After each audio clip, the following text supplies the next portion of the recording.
Today is about seeing Coverack at its best. The sun is shining, the new paintwork is gleaming, and I think the people of Coverack are getting a pat on the back.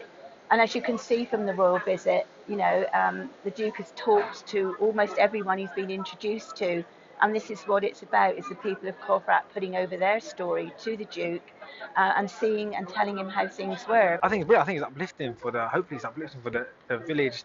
It's good to see how quick the response was, how quick everyone came into about and just got on with it and made sure that Coverack was back in business. Like a few days after, like a mad flash flood. It's really good to have this sort of acknowledgement to everyone involved. I think we're often quick to criticise people for making mistakes, but what happened that day was really good. That everyone came together at the drop of a hat and worked really well towards one common goal. And you saw how quickly the road was recovered and the clear up was done. So it's fantastic, and the recognition for that is much appreciated.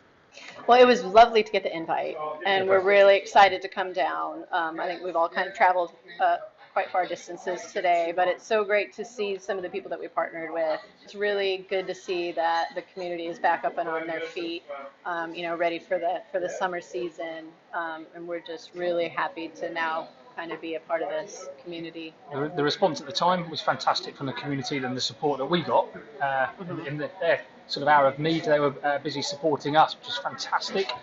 And to come back, meet some of those people again, and sort of see them and see that they're okay and it's all moving forward from is brilliant, isn't it? Really good. Yeah.